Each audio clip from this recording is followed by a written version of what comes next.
శ్రీ గణేశ పురాణము ఉపాసనాఖండము 27వ అధ్యాయము. గణేశ మంత్రము.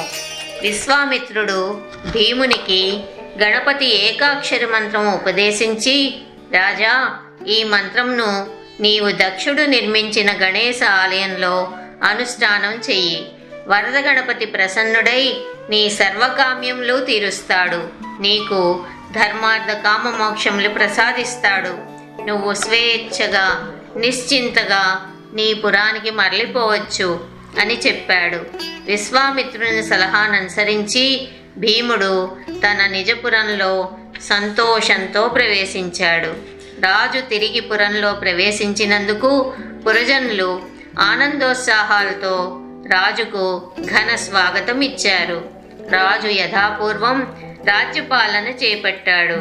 తర్వాత భీమరాజు ఒక శుభదినమున విశ్వామిత్ర మహర్షి ఉపదేశించిన మహామంత్రంను జపించడానికి కౌండిన్యపురమందు దక్షుడు నిర్మించిన గణేశ్వర ఆలయానికి వెళ్ళి అక్కడ ఉపవాస నియమంతో ఆ గణనాథుని అర్చిస్తూ మంత్ర జపం చేస్తూ కూర్చున్నా, నిలబడినా, భోజనం చేస్తున్నా, శయనిస్తున్నా ఆ గజాస్యునే స్మరిస్తూ ఆ స్వామిని ధ్యానిస్తూ కాలం గడుపుతూ వచ్చాడు.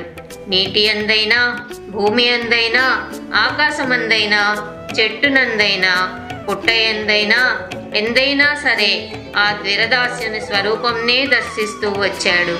ఏ వస్తువును చూసినా అది గణపతి ప్రతిరూపంగా భావిస్తూ నమస్కరిస్తూ ఆలింగనం చేసుకుంటూ వచ్చాడు.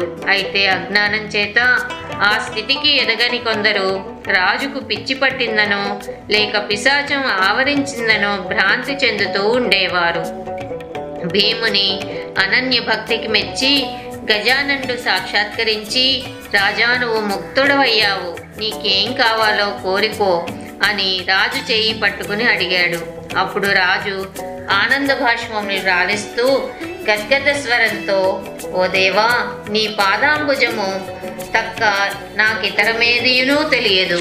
నువ్వు ప్రసన్నుడవై నాకు దర్శనమిచ్చావు, అంతకంటే కోరదగింద ఏముంది అని వినయంగా విన్నవించాడు. అంతా పార్వతీపుత్రుడు సంతోషించి, రాజా, నా కటాక్షం వల్ల నీకు గుణవంతుడు, చక్కని రూపవంతుడు, కులదీపకుడు అయిన కుమారుడు కలుగుతాడు. ఇది నా వరం. నువ్విక నిశ్చింతగా ఇంటికి పోయి దేవబ్రాహ్మణులను పూజిస్తూ ధర్మ మార్గంలో కాలం గడుపు అని రాజుకు చెప్పి అంతర్ధానమయ్యాడు. గణేశుని ఆదేశం శిరసావహించి రాజు ఇంటికి మరలిపోయి సర్వం గణేశార్పణం అన్న అర్పణ బుద్ధితో కాలం వెళ్ళబుచ్చుతూ వచ్చాడు. కొంతకాలానికి గణేశుని కృప వలన రాజుకు కుందనపు బొమ్మను మించిన ఆకారంతో ముద్దులకి ఒక మగ శిశువు కలిగాడు.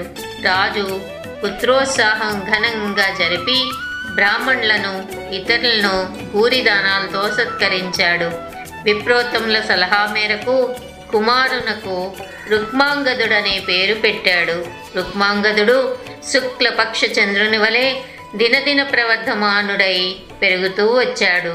కుమారునికి 5వ ఏడు రాగానే అక్షరాభ్యాసం చేసి రాజు పిల్లవాణ్ణి విద్య కోసం గురువుకు అప్పగించాడు. రుక్మాంగదుడు గురువు చెప్పిందే తడువు, చెప్పినది వెంటనే గ్రహించి అచిరకాలంలో సకల విద్యలు అభ్యసించి విద్యలకెల్లా నొజ్జయ్యకు 2వ బొజ్జ వేలుప అన్నట్టు ఎదిగాడు. రుక్మాంగదుడు తగిన వయస్సు రాగానే రాజు రాజ్యభారం అతనికి అప్పగించి తాను విశ్రాంత జీవితం గడపజొచ్చాడు. రుక్మాంగదుడు తండ్రి ఉపదేశించిన గణేశ ఏకాక్షర మహామంత్రం జపిస్తూ గణపతిని అమిత భక్తితో పూజిస్తూ వచ్చాడు. ఒకనాడు రుక్మాంగదుడు అడవికి వేటకు వెళ్ళాడు. అడవిలో అనేక మృగాలను వేటాడి బాగా అలసిపోయి దారిలో ఒక ఆశ్రమం చూసి అందులో ప్రవేశించాడు.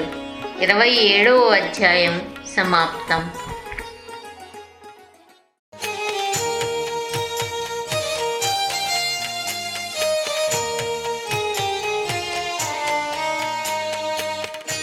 శ్రీ గణేశ పురాణము ఉపాసనాఖండము 28వ అధ్యాయము. ముకుంద అనే మునిపత్ని రుక్మాంగదుని మోహించడం. అది వాచక్నవి అనే మునీంద్రుని ఆశ్రమము. మునిపుంగవుని భార్య పేరు ముకుంద. ఆమె మంచి రూపసి, మధుర భాషిణి, ప్రౌఢ. వేటచే అలసిన రుక్మాంగదుడు ఆశ్రమంలో ప్రవేశించి ముని దంపతులకు ప్రణతులర్పించాడు.